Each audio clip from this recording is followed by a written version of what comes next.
Di era milenial dan digital ini, terdapat sarana dan metode dalam dakwah agar lebih efektif disampaikan kepada khalayak. Dalam mengoptimalkannya, setidaknya ada 5 kiat yang bisa kita lakukan saat berdakwah di era milenial dan digital saat ini, agar bisa mencapai keridaan Allah. Di antaranya sebagai berikut. 1. Optimalkan semua potensi dalam berdakwah. Rasulullah SAW bersabda, sesungguhnya Allah mewajibkan ihsan, sempurna, dalam segala hal. Muslim. Artinya dalam konteks dakwah adalah harus benar-benar menguasai konten yang akan disampaikan. Jangan hanya sekedar copas, copy-paste, dari media tanpa pemahaman yang mendalam tentang masalah atau isu yang akan disampaikan.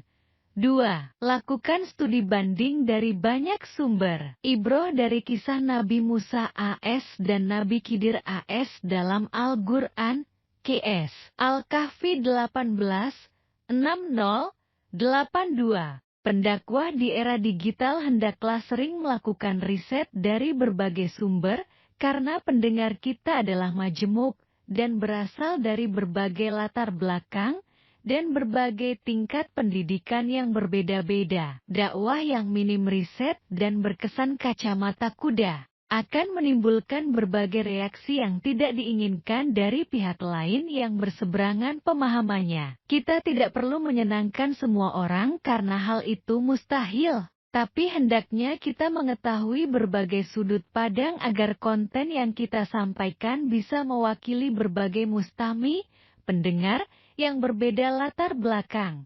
3. Hati-hati dengan kepentingan kelompok atau golongan. Allah berfirman pada KS. Al-Maidah 8, artinya sebagai berikut. Hai orang-orang yang beriman, hendaklah kalian menjadi orang-orang yang selalu menegakkan kebenaran karena Allah dan menjadi saksi dengan adil. Dan janganlah sekali-kali kebencian kalian terhadap suatu kaum mendorong kalian untuk berlaku tidak adil. Berlaku adillah, karena adil itu lebih dekat kepada takwa. Dan bertakwalah kepada Allah, sesungguhnya Allah Maha mengetahui apa yang kalian kerjakan.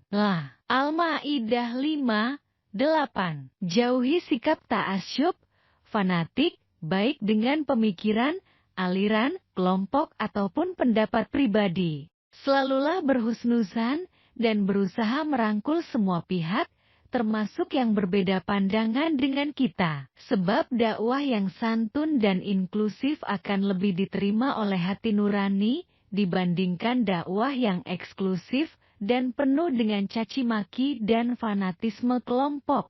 4. Perlunya kerja tim, teamwork. Allah berfirman pada KS. Al-Anfal 73, artinya sebagai berikut. Dan orang-orang yang kafir, sebagian mereka melindungi sebagian yang lain. Jika kamu tidak melaksanakan apa yang telah diperintahkan Allah, saling melindungi, niscaya akan terjadi kekacauan di bumi dan kerusakan yang besar. Al-Anfal ayat 73. Dalam dakwah di era digital, maka kita perlu mengoptimalkan kerja tim, teamwork, bukan single fighter atau one-man show yang akan merepotkan dan menyulitkan kita sendiri, baik saat mencari tema, melakukan riset maupun memperkaya sumber-sumber data kita. 5. Hindari kepentingan sesaat dalam berdakwah. Allah berfirman pada KS. Al-Baqarah 200, artinya sebagai berikut. Maka di antara manusia ada yang berdoa, ya Tuhan kami, berilah kami kebaikan di dunia dan di akhirat. Dia tidak memperoleh bagian apapun. Al-Baqarah 2:200.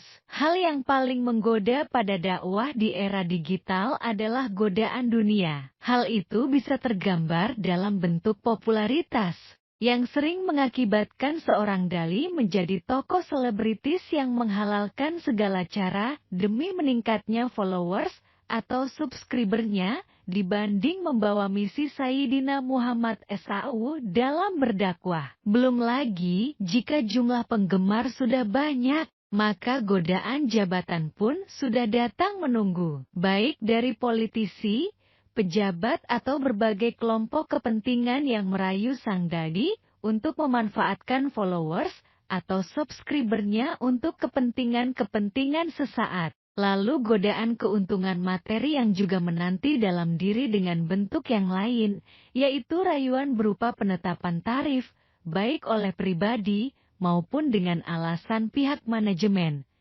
Silahkan kamu bagikan video singkat ini ke berbagai media sosial kamu agar kebaikan ini lebih mendunia. Silahkan kamu subscribe channel ini, agar kamu bisa mendapatkan berbagai informasi menarik dan penuh kebaikan. Terima kasih.